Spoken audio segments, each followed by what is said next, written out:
Welcome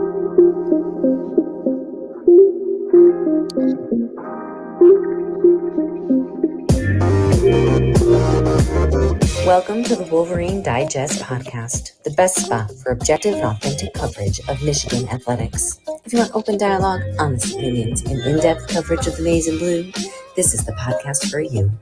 And now, here's your host, Brandon Brown, joined as always by Chris Bradler. We are back on a Friday night, a little later than normal, but feels good. It does Nothing feel wrong good. Man, with what are we? We're 1 or 2 weeks out. 2 weeks, right? 2 weeks, man. 15 days. 15 days until Michigan kicks off its football season. Just 8 days until the college football season starts next weekend, man. So super excited about that. Also excited about our two guests tonight, man. Chris, this is pretty cool. Something you set up and a slightly different approach than some things we've done before. We do have a player that's going to jump on with us, but also another Michigan student who has something really, really cool in the works, I think. I will let you intro them beyond just their names, but we're really happy to have Seth Sugar and Jordan Morant from the football team joining us. And Chris, take it away.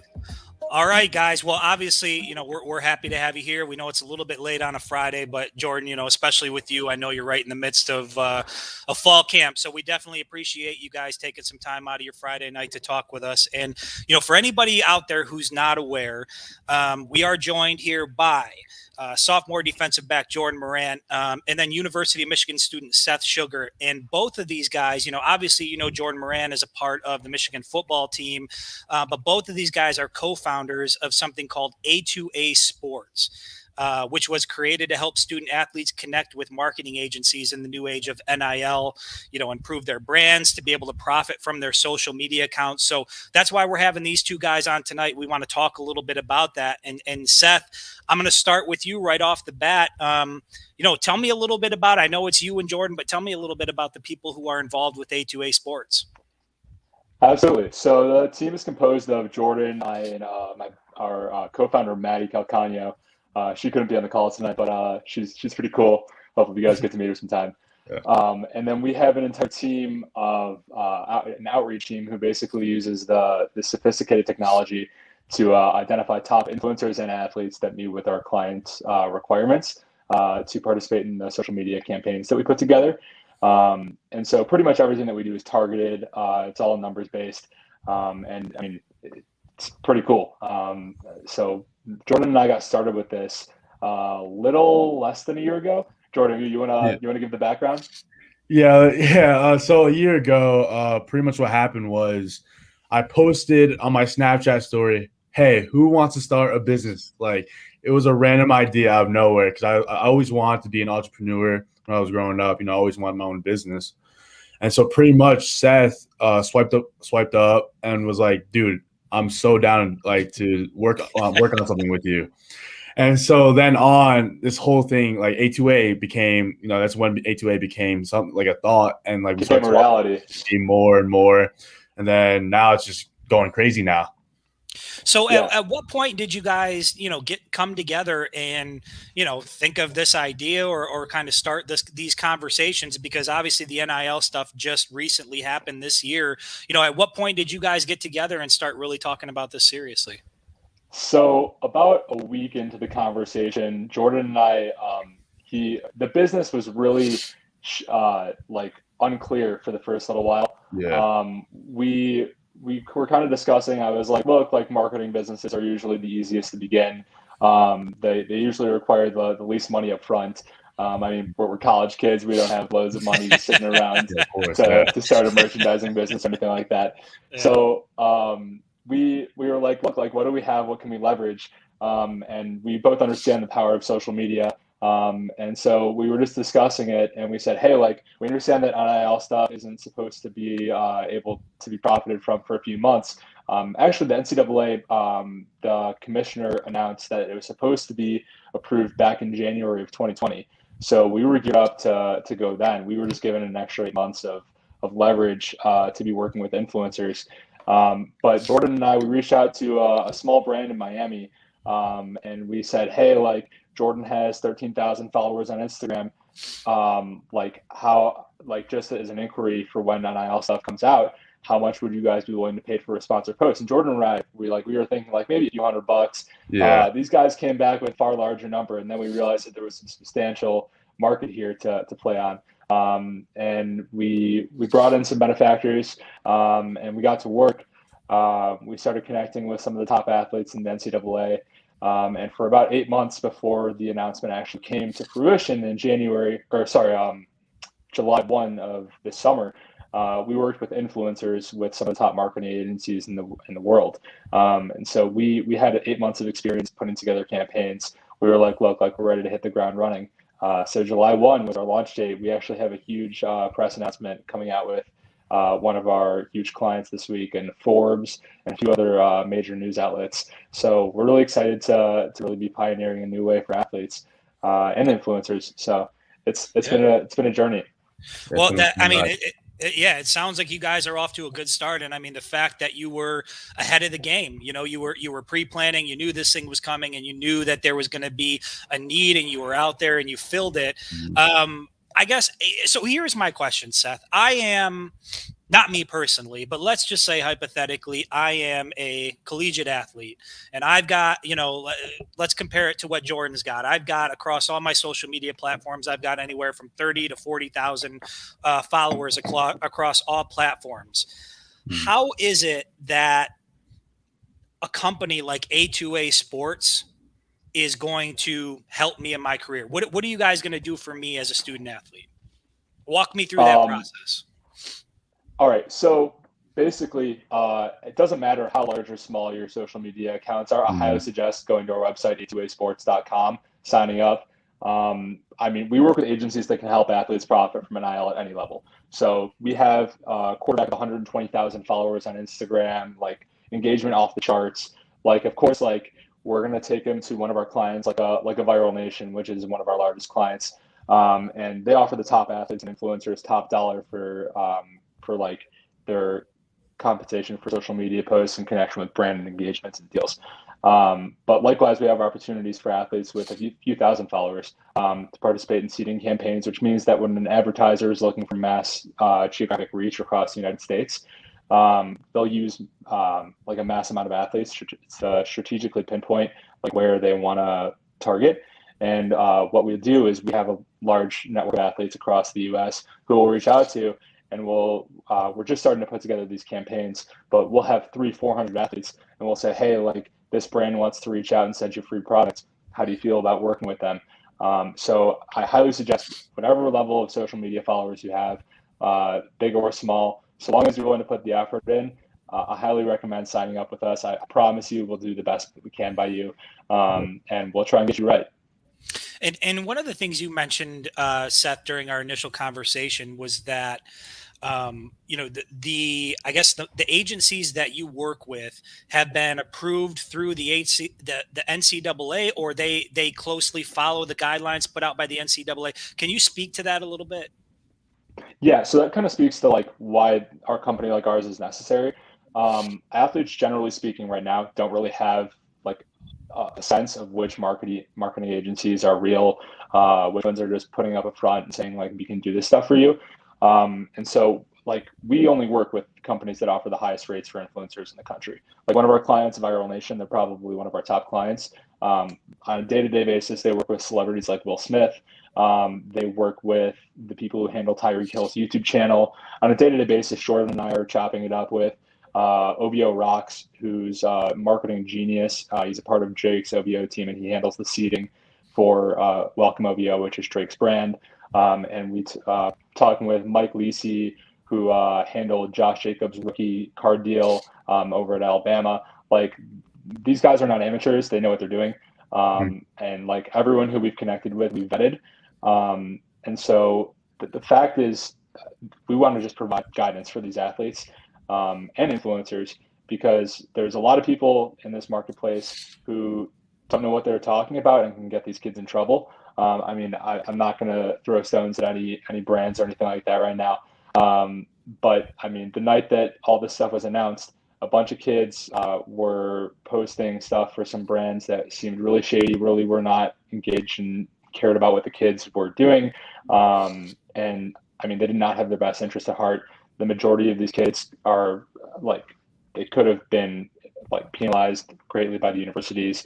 Their compliance offices were not aware of what was going on before they posted these campaigns, and as a result, their eligibility could have been put in jeopardy. So our goal is to ensure that these athletes are operating safely and with the best of knowledge and that they can get. And as a result, we're trying to hook them up with the best people in the game. Yeah. So basically, in a nutshell, what I gather from it is you're going to take a student athlete, whether they have 3,000 followers across social media platforms or 30,000 followers across social media platforms, and you're going to put them in a position to be successful and to be able to profit off of their brand, whether that be individually or we talked about, Seth, on the phone. If it's some of the lesser known sporting groups, whether it's like a swim team or a track team, putting these guys together and putting them in a situation where some of the, I guess, lesser marketable sports will also be able to profit off of something like this, right? Because NIL isn't going to be something that every student athlete can benefit from. And I think a lot of student athletes are finding that out now that we're weeks into this thing, that, well, shoot, nobody's going to be throwing money my way, and I've got to know how to find a good opportunity when it comes. Yeah, exactly. That's exactly what we're doing. Perfect. And so whether you play lacrosse, you're on the swim team, on the basketball team, on the football team, now you guys are able to take advantage of your social media and come join us at A2A Sports.com. If you want to look us up on Instagram, we've got a few testimonials from a few of the people we've placed thus far. This week we placed Anthony Edwards Jr. Do you guys know who that is? I know you sent me his information. I looked him up a little bit. So yeah, that was a big get. Anthony Hamilton. Yep. Not Edwards. Edwards is NBA. But yeah, I knew who you meant. Still big time, though. Big time. Yes, still big time. Like one of the highest jumping people on the face of the planet Earth. And we got him right with one of our social media clients. So honestly, like, just tap in with us, A2ASports.com, A2A Recruiting on Instagram. DM us. I promise you, we will get you guys right. Right on. So Jordan, I mean, let's bring you into the conversation. You're not only a co-founder, but you are, you're an athlete with A2A, and for somebody in your position, with the NIL stuff just now becoming new and fresh, how has this helped you, I guess, on the pathway to trying to find some good opportunities for you? Well, being part of A2A, I've gotten many opportunities, especially like meeting new people. But which is crazy. The crazy thing is that like tomorrow I was going to announce that I'm going to sign with Viral Nation Talent, which is crazy. Okay. And, it's one of our. Wait, is this breaking news? Is breaking news now? News right now? This is breaking news now. Yeah. Do we have a breaking news drop? Damn it! No breaking news drop. Breaking news drop. We'll just throw this one out there. Yeah. Man, thank you, guys. Thank you. Appreciate it. Yeah, I'm having them deal with all my NIL deals and stuff, and they're helping me manage everything. So I have to focus on all that stuff that's going on outside of football and just keep my mind on football and just get ready for the season. What was that like when NIL first came through? I mean, we heard, we could see it as fans on social media. We could see players, posting various things like gaming channels or whatever it is. As a player, what was that first week like? Was it as crazy from the inside as it seemed like from the outside? Yeah, it was crazy the first week because especially so many people were posting on their social media. And, we didn't know if it was going to actually be something real or something that was, it's just in the talks, in the works, and wasn't going to get put out to like next year or something. But when finally finding out that we're able to like profit off our name, everyone's going crazy, just posting on Instagram, hey, like, if you're a local business, I would love to like shout you out, this and that. And I knew like people were going to reach out. But for me, I wanted to like wait it out. I don't want to take any like small offers because, you have to know how much you're worth, and you don't want to do anything that would pretty much, just be something so low that like it wasn't really worth your time or anything like that. But, it was nuts. I kind of want to speak to that point. What Jordan did that was smart, which was we saw a bunch of major athletes doing. They waited to sign with agencies and they waited to engage with brands. Because the first, like you forfeit your exclusivity if you engage with brands, just you and the brand, which is very unattractive for agencies looking to sign these kids.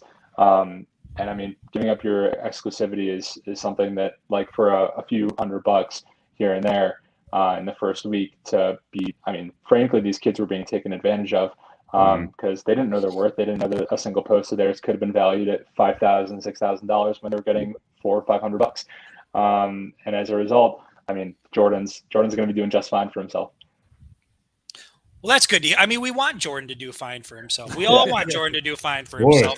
And I mean, that's one of the benefits of this NIL stuff. And I mean, I think, for guys like Brandon and I, when it came through, we knew that it was going to, mean big things for you guys. And obviously we support it. But man, that first week was just, you could see it on social media and you kind of wonder, like, where is this going to end? And, we were assuming that a lot of the athletes were getting inundated with messages for sure. And I'll say this too, is to speak to what Seth just said. We saw a lot where, and I mean, personally, I was like, what? Why would they do that? What are they thinking? That's not going to work. That's not going to make them any money. That's not valuable. That's not this. That's not that. And I mean, hey, there's where Seth and Jordan come in and make sure that this is the best possible scenario for people, because I think across the country, I don't know, speak to Michigan specifically or what's going on there. I think there are a lot of schools though where kids were like in the dark, just trying to figure it out for themselves and hoping they were doing the right thing and not getting taken advantage of. So yeah, kudos to you, Seth and Jordan, for doing this, because I think it's really, really important for these guys, not just for you, but for for everybody that you work with, for sure. Of course, yeah. Certainly sounds like a necessary service. So, Seth, I'm going to give you one more opportunity, man. Plug the business, plug the platform. Give us all the addresses you need to give us here. Appreciate it. I mean, so go follow us on Instagram at A2A Recruiting. If you're an athlete, please sign up with us. Press the join our roster button on A2ASports.com. If you're an influencer, check out A2ARecruiting.com. And stay tuned. Jordan and I have our own podcast coming out in the next few weeks. We're going to be discussing financial literacy for college athletes, so that once you guys make your bag from NIL, you guys can know how to spend it wisely. So that's my spiel. It was great talking. Awesome, to you guys. man. Yeah, that's. I mean, Chris, I don't know about for student athletes, right? I don't know about you. I don't know about you, Chris. I think Seth is like a pretty smart dude. I don't know, just a hunch. He's at the University of Michigan. Just a hunch. There's got to be something. I appreciate it, guys. I appreciate it. All right, so now do we go? Now do we hone in on Jordan Morant? Do we really try to get the dirt from Jordan Morant here as he's almost 10 o'clock here during fall camp? So Jordan, man, I know that you're busy, and like I said at the beginning, we appreciate you taking some time here. But I'm curious, man. This is obviously a far different fall camp this year than what you experienced your freshman year. Can you kind of speak to what those differences are and what this year has been like for you? Oh yeah, it's definitely been different, especially from last year compared to now. Freshman year, I was coming in thinking that, we're going to have a full season. We're going to get right into it, get into business stuff. But, that COVID hit and then everything's changed from then on. And, since we're in camp right now, last year we didn't even have a camp. It was like pretty much like a 2-day thing for us, like freshmen, because we were there at 6 a.m. for like literally 2 days. And that's pretty much what it was. And like this year, we're in actually hotels now. We're in lockdown now, so it's like it's time to focus and just get our minds right for the first game. But last year, we didn't even know if we were going to have a game. Yeah. So it was like I feel like that was like the biggest difference, because it was on and off. Like, we were going to have a season, we're not going to have a season. But no, this year we know we're going to have a season, and we know we're going to play some games. So we're getting ready for that, and we're getting our minds right now. Yeah, and I mean we've heard it from every single player that we've talked to, every single coach that we've heard from, that something just feels different this year. That there's an energy within the team, there's an energy within camp that didn't exist, not just last year, but maybe even years prior to that. How apparent has that new energy been for you? And is it something that you're picking up on? Oh yeah, the energy, like the coaches, the new coaches that we got, Coach McDonald, Coach Klink, all the new coaches we got. The defensive coaches are bringing juice, man. They're bringing they're bringing their energy. We're making sure every practice, we're hyped. We have all the energy. We're getting ready for the offense and stuff. Everyone's hyped. Everyone's hyped for this season, because last season didn't go so well. And this season's our season, and we're going to make sure, everything happens perfectly, and we're practicing for it, and we're just making sure that, we're prepared. Yeah. And I was just going to say, playing off of that a little bit, you mentioned the new coaches bringing the juice. I mean, is it safe to say that, guys like, Mike Hart and Clinkscale and Bellamy and those guys that came in, have they been the primary driving factor to that change in culture, change in energy, would you say? I feel like it's everyone, not just the coaches. I feel like the upcoming freshmen too. They're bringing the juice. Everyone just has a new mindset to this season. And I feel like we're really pushing hard for that game. Ohio State. That's a game that we're so focused on. But we're obviously going to worry about each game at a time. But we just have just a drive mindset for this whole season that we got to beat everyone. And once that game comes, OSU, we're going to do our best to try, practice for it, prepare for it, and make sure that we're on our A game. And so I feel like that's the reason why we have so much energy and juice towards the season. Well, Jordan, you mentioned how weird last year was, and it was your freshman year, so you didn't really have anything to compare it to then. But looking back on it now, how difficult was it to just try to get better as a player when you talked about, we don't know if we're having a game or, can we practice? We got to get tested every day. Is the building so many weird things about it. So how much did you grow during that freshman year? And then also how much have you grown since then till now? I grew a lot. I feel like, especially last year, I was coming out of high school. I feel like I matured pretty much a lot more than I was coming out of high school. And, just wondering if we were going to have a season or not. It was a big effect on me because, I really wanted to play. Even though I was hurt, I still wanted to see, just be part of the team and just be able to see my guys win, because it was a big thing that we wanted. But I grew a lot, especially just being, especially this year, having the new coaches and just stuff we go through during practice and this camp. Mentally, I definitely matured a lot. Because it's a lot for just last year we didn't even have a camp, but having this camp this fall, it just mentally you have to be tough, and I feel like these coaches make sure that we're prepared for something that's going to come, and we're just getting ready. Yeah, and you mentioned Mike McDonald when you were talking about some of the new coaches that came in and we're bringing the juice. And I'm curious, what is it about his defensive scheme that you would say fits your skill set best? No, his scheme is, he wants, we get everyone to the ground, make sure everyone is covering someone, just making sure that we play the best defense we can every week. And his schemes are just amazing. I like it. So, it's very different compared to, our last year's defense. And I feel like, his defense is a lot NFL based. I definitely see that because, he came out of the Baltimore Ravens.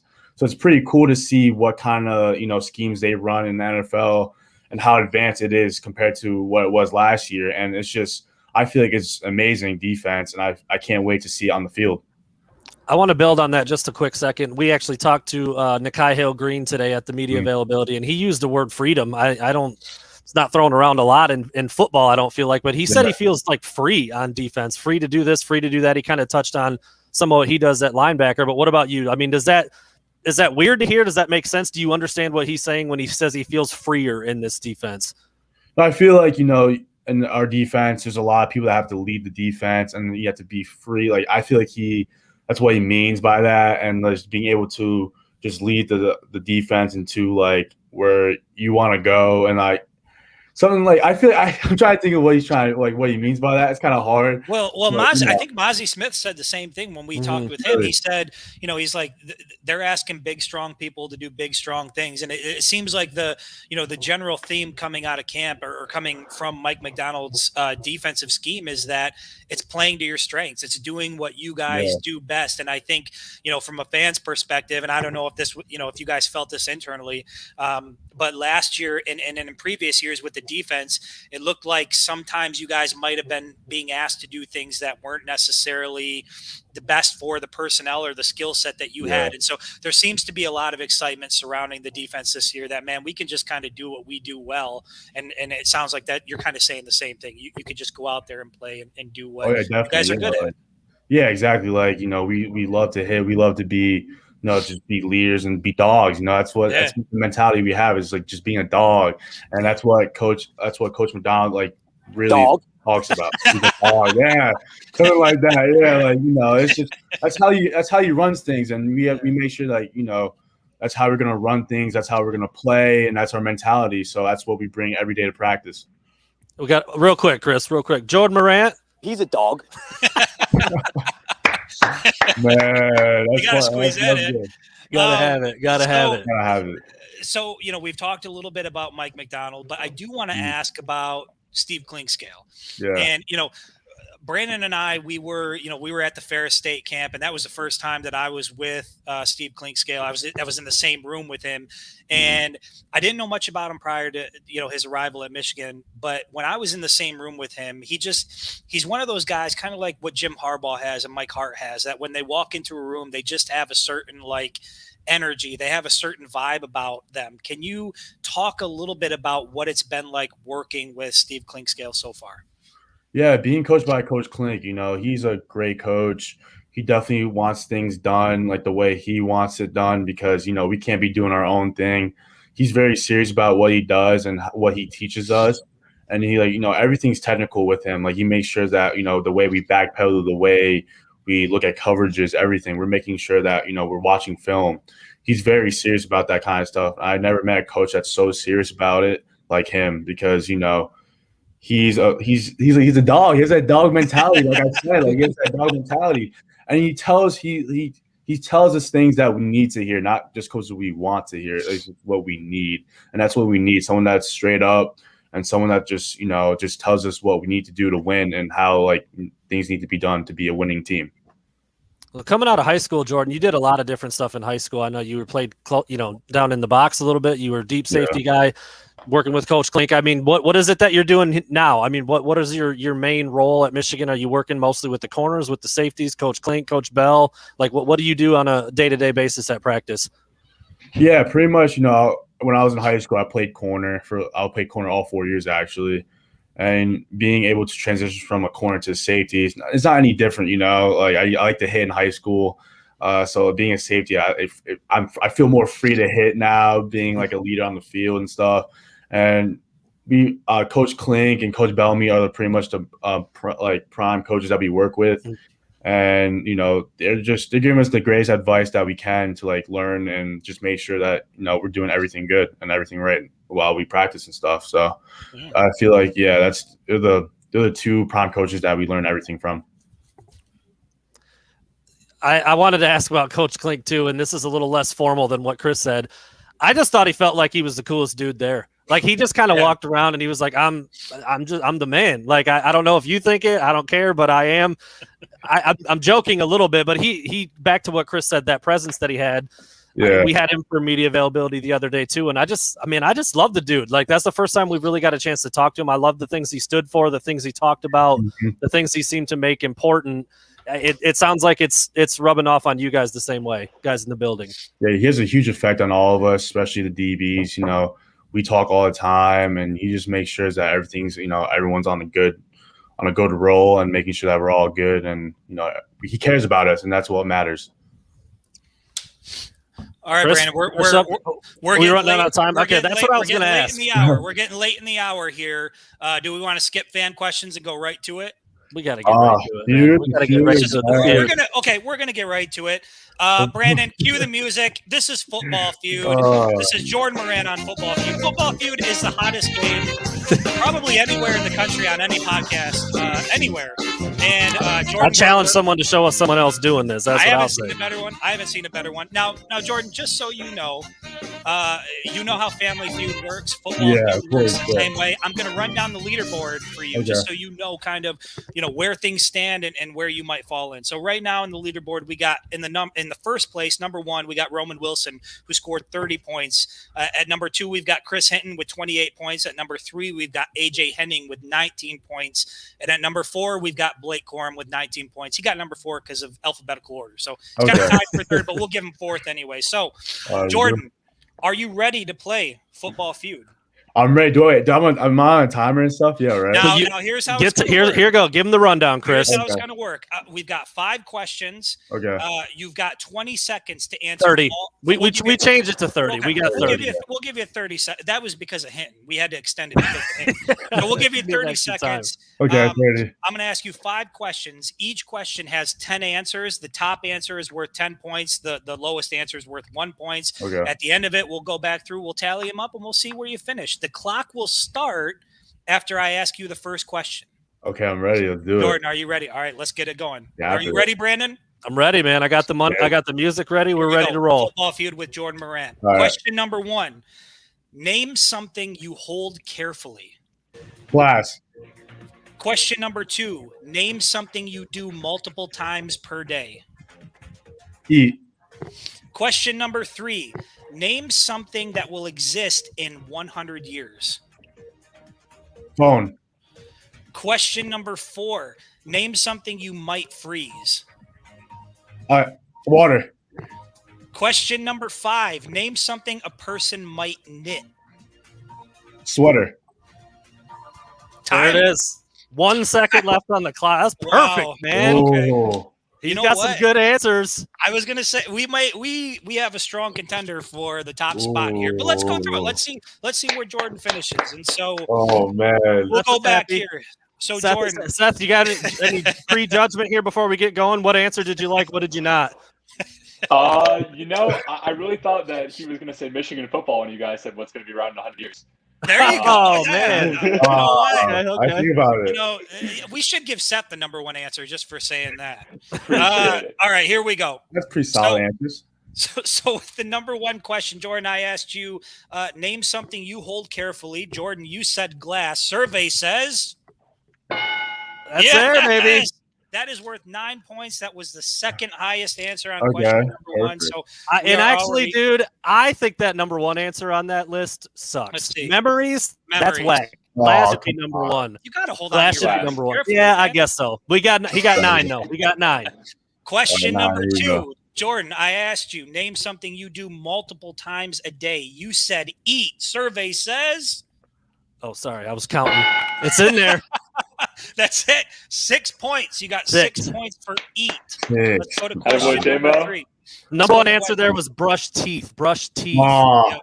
I So agree. we're at 15 points now. Let's go to number 3. Name something that, or I'm sorry, that was already number 3, wasn't it? Number 4. No, we're on 3. We're on 3. We're on 3. Where the hell are we? Why am I That's on 3? it, yeah, right there. Yeah. Name Okay, something number that will 4. exist. Yeah. All right, number 4. Name something you might freeze. Jordan said water. Survey says That's number 1, answer. baby. Thank That's you. the number 1 answer. No, you skipped number 3, dude. Name something No. that will exist in 100 years. Yeah, that's what I just said, right? No, you haven't said that one yet. Oh my God, I skipped number 3. Damn it. All right, we're going to go back. Let's go back to number, wait, hold on. Let's go back to number 3. Name something that will exist in 100 years. Jordan said phone. Survey says. Not there. See, that's why I skipped that one, man. I was trying to do Maybe you a we were solid. just trying to be nice to Jordan. We had to Okay. come back to it. So number 4, I said name something you might freeze. You said water. That was the number 1 answer. So you got 10 points. So that puts us at 25 points total, right? That's where we're at. Okay. And Roman Wilson's in the top spot here with 30 points. And so, Jordan, you need 6 points at least here to take top spot on our leaderboard. For the 5th question, I said, name something a person might knit. Jordan, you said a sweater. Survey says 9 points. 9 points. 9 points Jordan for a new first place number total. 1 on the leaderboard. 34 points. Let's go, baby. Dog. I don't know if it was because of Friday, but that was kind of a shit show. But Jordan Morant. Oh, man. We got through it. We got Jordan through Morant it. Jordan Morant as a Family Feud player. Dog. Dog mentality, baby. Dog mentality, man. I will say, like, so the one he name something that will exist in 100 years. The top answers were like flying cars, robots, immortality, yeah. like kind of weird stuff. Right, yeah, obviously a phone will be around. Michigan football will be around, and That's true. Depending on what happens with technology, maybe all of us will be around too. But I appreciate I appreciate you guys stopping by on a Friday night. Jordan, I know you got a packed schedule, so it was great to have a conversation with you and Seth. And what you and Jordan are doing, I think, is just, it's an awesome service. And we'll obviously have some more about it. We'll put something out in an article here shortly, some information on the website, and make sure we can get people to A2A Sports and you guys can put them in the right direction. Of course, yeah, let's do it. Awesome. Thank All you. right, guys. A2Asports.com again. A2A Seth Sports.com. Sugar, Jordan Morant, thank you guys so much for stopping by. We will talk to you again soon in the future. Jordan, stay healthy and good luck, my man. Thank you, guys. Appreciate it. Appreciate it, All right, guys. Take care. All right. What the hell happened there? You know what it was? Know, man. You know what it I don't was? know. You know what it was? You know what? I'm going to tell you what it was. It was the squirt question. In my notes, I went back because you told me I had to take out the squirt question, and so it threw off my whole. Long story short, I'm blaming. Dude, we got 2 college guys on there. Name something that squirts, bro. We can't ask that. A squirt gun, a soap bottle. See, that's maybe we can talk to the fans out there. I think only a degenerate would have a problem with that question, but maybe that's. We said. I got to get a drink now. I'm laughing. I'm coughing. We said we don't want to put these guys in a precarious position. And if Jordan Morant says something he's not supposed to say, it's front page news, bro. This is Wolverine Digest live stream. We can't listen. You're right. Listen, this is big time. Millions of people out there.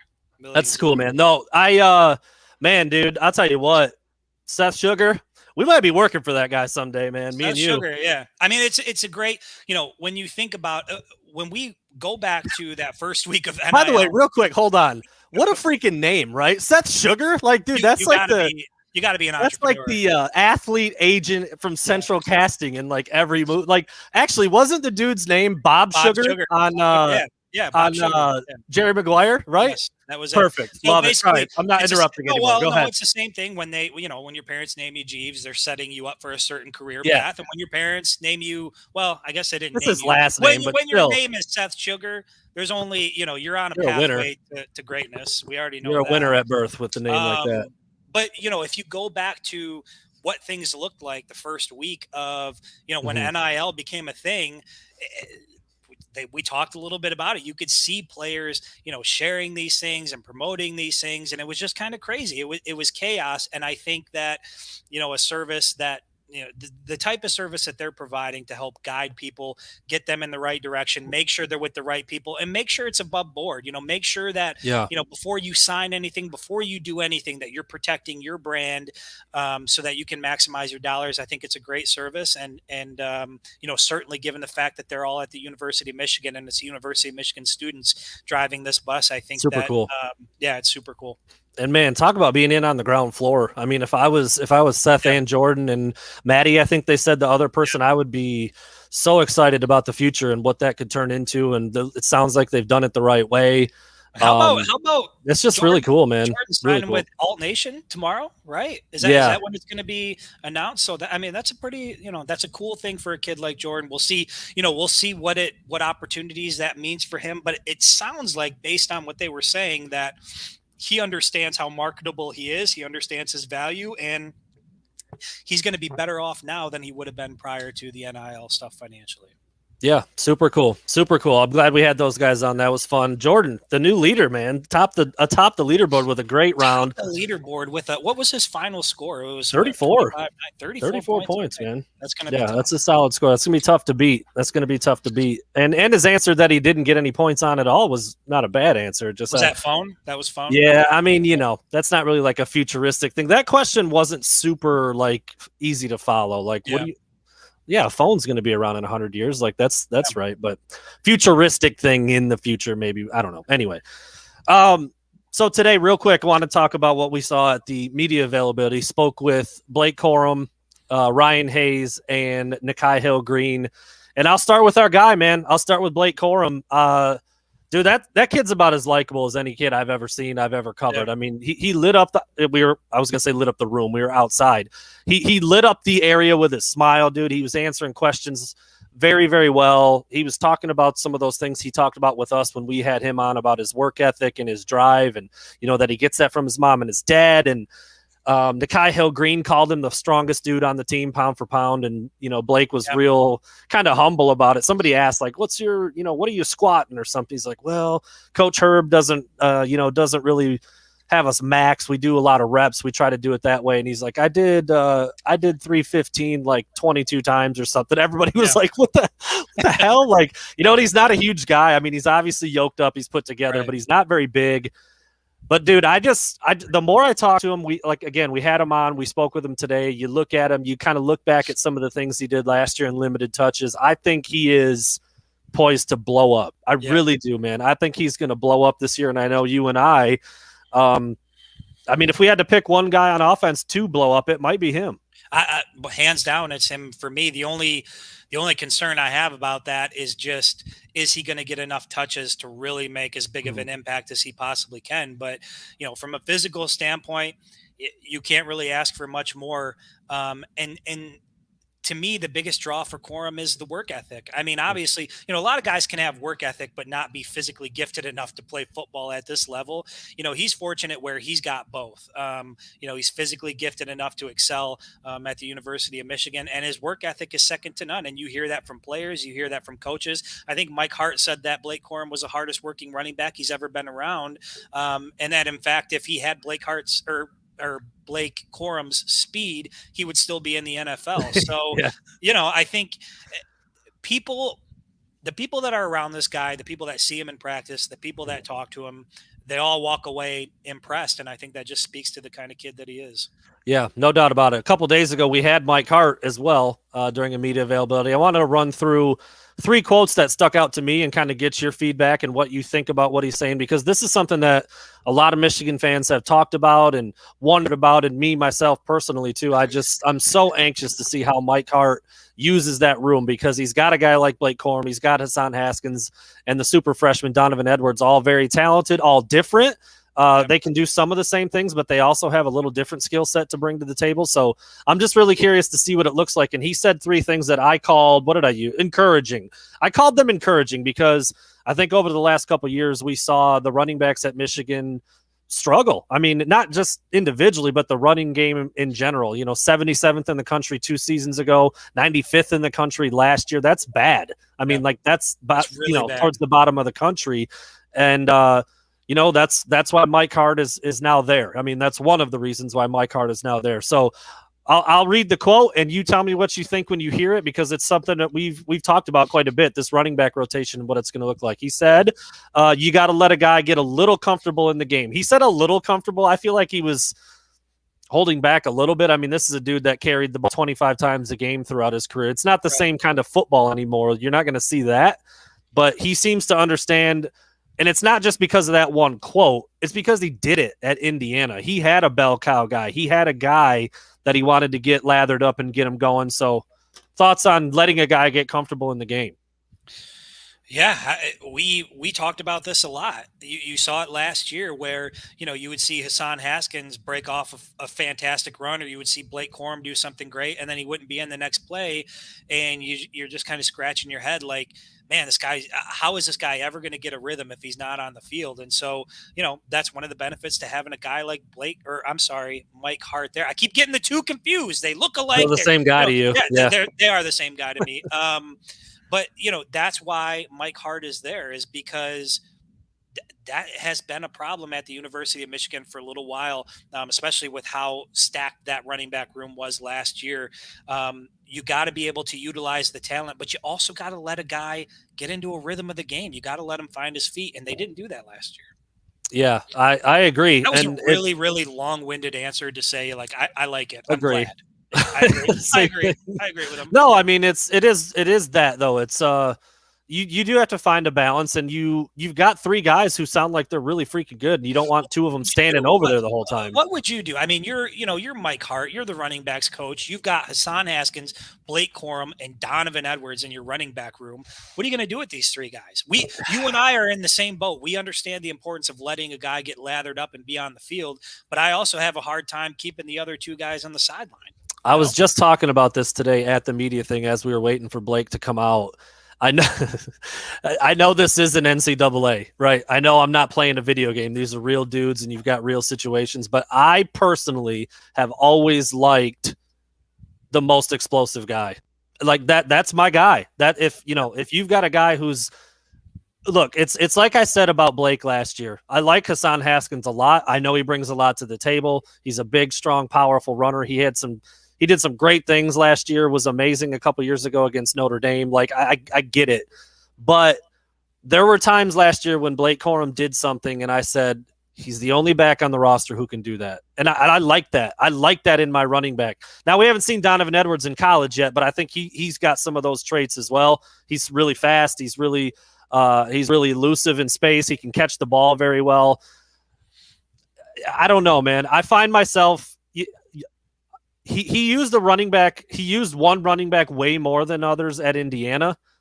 But I think that was because it was easier to do that at Indiana. Yeah. You've got 3 guys who can tote it for you at Michigan right now. So it is going to be tricky.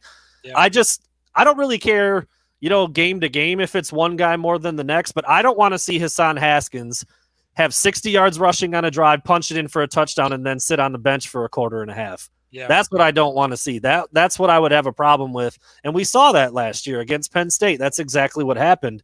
So it is tough. It is tricky. I tend to lean towards whoever's the most explosive. If he's not deficient in a lot of other areas compared to, I'll just say who I'm talking about. I like Blake Corum's game and his game-breaking ability and what makes him special.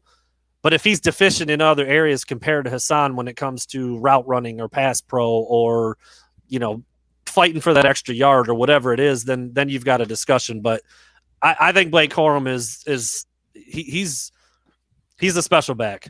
Yeah. I think we saw flashes of it last year to say that he's a special back, and I like him a lot.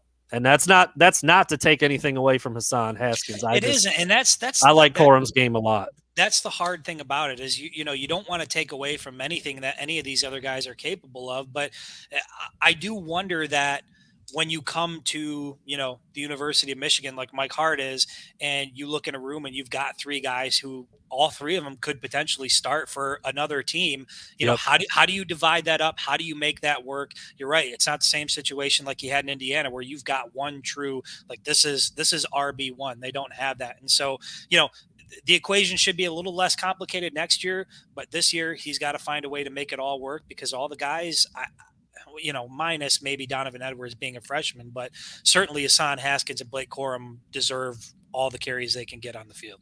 No doubt about it. And that kind of leads me into the next thing that he said. This is how you figure that out. This is how you figure out who's in when. He said, quote, there's always 2 first down backs, a third down back, and a short yardage back. It can be the same guy, but whoever earns those jobs and whoever is better at each job, that's who's going to be in the game in those situations. So, if Hassan Haskins and Blake Corum are your first down backs, then maybe they're, give them a blow. Let this guy have this series. Let this guy have this series. If someone puts it on the ground, then he's out for a couple. All those things happen over the course of a game. But, and maybe Corum is the better guy to catch the ball out of the backfield, so he's your third down guy. Maybe Hassan's a little bit more powerful, so he's your short yardage guy. I'm fine with that. I'm fine with that approach. And I get into this in the story that I posted earlier today. It's all about football is all about putting guys in a position to succeed. That's the name of the game. You want to find advantages for your players and exploit disadvantages on the other team. And I don't think Michigan's done a good job of that in years past. Not all across the board. That's not just running back. That's, guys like Donovan Peoples-Jones and Nico Collins and, Joe Milton, whatever you think about Joe Milton, some of the things that they did or didn't do with him, that's a discussion for another day. But I think Rashawn Gary. I mentioned Rashawn Gary. I mentioned Aiden Hutchinson playing that anchor spot, not being allowed to really utilize their skills and get after the quarterback, etc. So I think there's been a lot of that. So I just hope that Mike Hart knows what he's doing, and I think he does. I have a lot of faith in him, and I like everything he's done at Indiana and at other stops, that he'll say, this guy's best at this. That's what he's going to do. And that's what you do with your whole roster. So that's what he said. I don't know. Will we see it? I sure hope so. That's why he was brought here, right? Was to make the running back room better. And at the end of the day, I don't care what the rotation looks like as long as it's productive. The only reason I had an issue with the way things were done last year is that it just wasn't very productive. 95th in the country, you could see it wasn't working. And I get that last year was a weird year, but with that group in particular, if you look at all the position groups that Michigan football has, that running back room is top tier, borderline elite, and I think Mike Hart was brought here to figure out how to utilize it best. And so we'll see how it translates on the field. But I got to be honest, as a fan, I get a little bit nervous anytime I hear, we're going to use them all or something like that, because it gives me flashbacks to what things looked like last year. Yeah, and I actually mentioned in the article Chris Evans. He's a prime example at running back. when you're running a guy like Chris Evans between the tackles, you're just not doing what he's best at doing. Get him out on the edge, get him flare passes, get him screen passes, split him out wide. I mean, do lots of different things, jet sweeps and things. I mean, I don't know. He goes to the Senior Bowl practices. He wows everybody. Now he's drafted by the Bengals and looks like he's going to be in the 2 deep behind Joe Mixon, maybe. That's just another example. And then last thing he said, we don't want to say, or you just can't say, oh, he's in the game, it's going to be a pass. But if it's 3rd and 12, there's a 3rd and 12 back. Again, same deal. Put a guy in there who's going to be best for that situation, best for that scenario. If it's 3rd and 12, maybe Hassan Haskins not the best guy to be in there. Right. I mean, you want an explosive guy out in space, guy to catch a pass and turn a 5-yard catch into a 15-yard gain. I don't know if Hassan Haskins is the best at that on the team.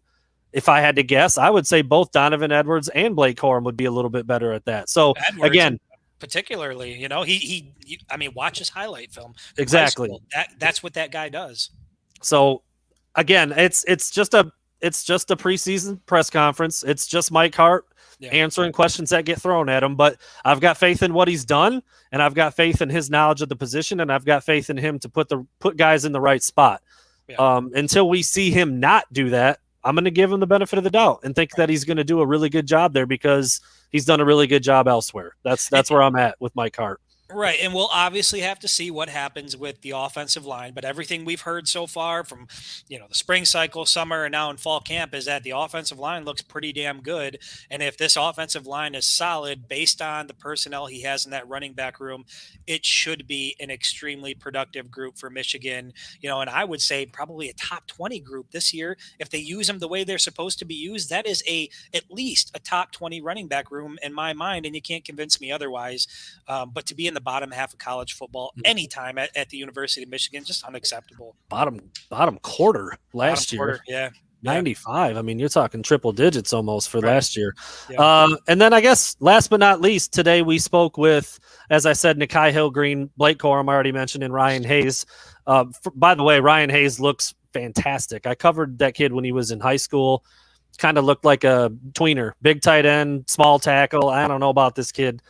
Dude looks like a pro. I mean, his body has come along. He's athletic. He used to run routes and catch passes in high school. It's funny. He talked about Joel Honigford moving to tight end. He said he's living out his dream. So that's pretty funny. All those linemen want to be skill guys, right? They all think they can run routes and do everything. But Ryan Hayes used to. In high school, he was a pretty damn good tight end, but now he looks like a potential all Big Ten kind of left tackle, just the way he's put together. He's coming off the injury last year. He was super excited. He is super excited about this year and just getting to be one of the mainstays on that O-line. Jim Harbaugh penciled him in as a starter long ago, along with Zach Zinter and Andrew Stuber. So still figuring it out. He talked about that a little bit, but I wanted to focus on Nikai Hill-Green a little bit. Kind of the same thing we just did. I thought he said a few things that really stuck out to me. I put that story up earlier today as well.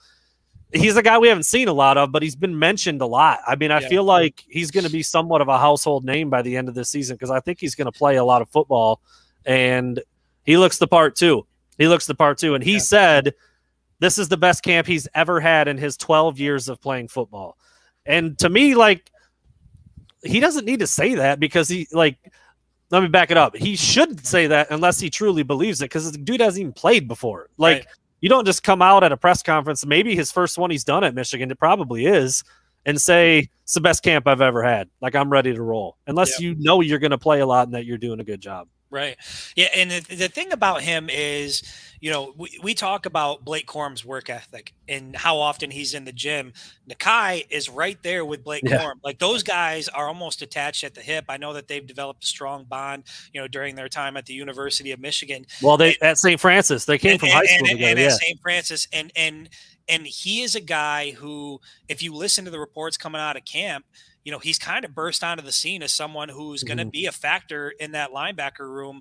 But it just seems like a solid guy. It seems like he's ready to kind of, step into, an actual role where he's contributing on the field. And that's about all I can say about him. I mean, he looks solid. He looks good. We haven't seen him on the field, but everything we're hearing about him, it's all good things. Yeah. Long arms, rangy, can run, big dude, playing both the Mike and the Will spots. So he's got some versatility. I think he's going to play a lot. I don't think you say something like that as a guy who's never played before, unless you feel good about where you're at on the 2 deep. And he was asked about that, and he gave his political answer. Well, I'm getting reps where I can, running with the ones, running with the twos. Both Mike and Will. He knows he's going to play. He knows he's going to play a lot, and I think that's why people are mentioning him, and that's why he feels how he feels. And another one of his fellow linebackers, he had great things to say. And you and I both liked what he said at Big Ten Media Day. Josh Ross, captain, fired up, looked like he was ready to play that day when we were in Indy. I mean, he looks great. He's shed some weight. He's running better. But Nakai said that Josh Ross has been like a coach out there. I don't think I've seen him make a mistake throughout camp yet.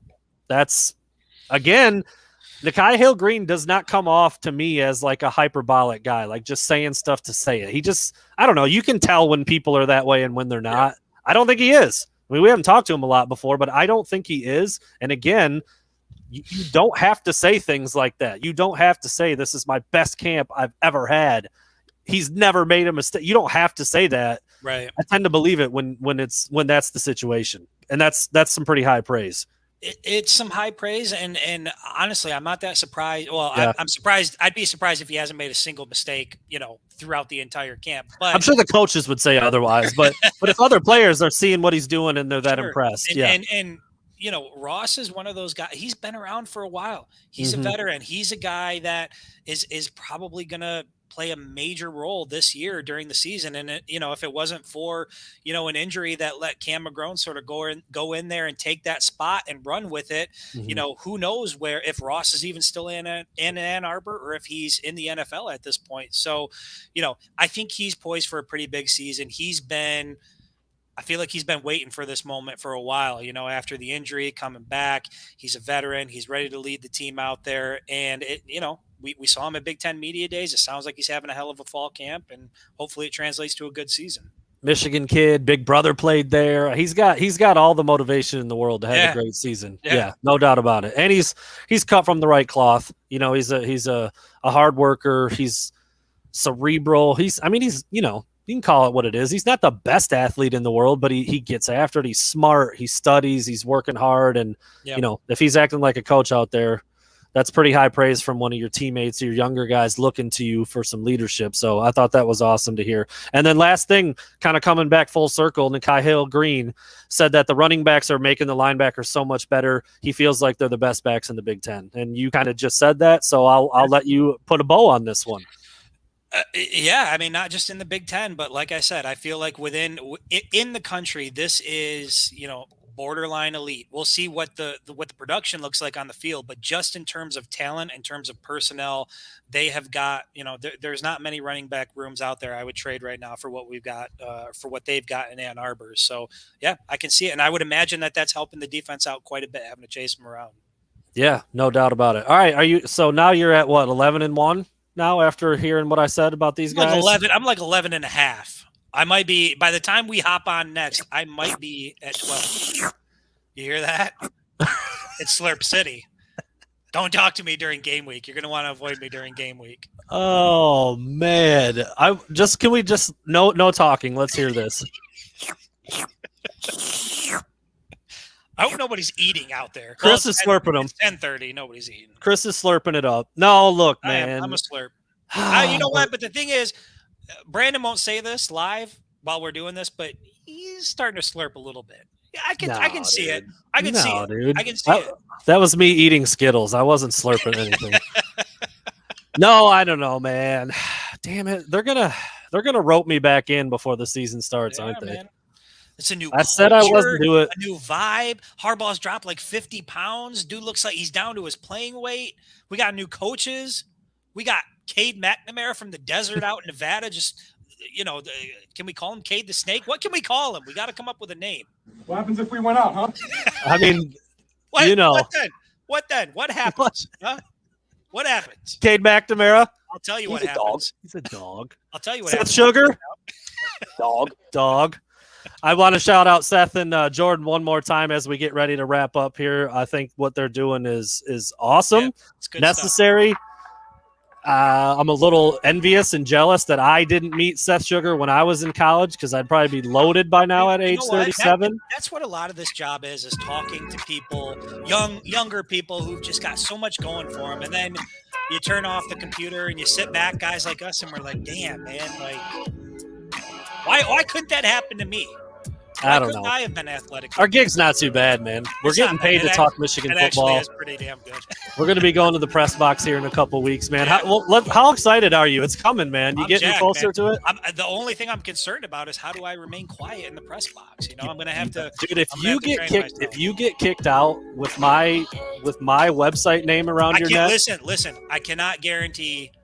I won't slip out a couple F-bombs here and there, depending on what happens. If it's all good, if things are going good, we'll be all right. But if they start stinking it up, we'll see, man. We'll see. Real quick, I saw you posted this, and this is something we've been talking about. But Monday, Wednesday, Friday schedule throughout the season for the pod. Yeah. Definitely going to do a post-game live stream from the stadium.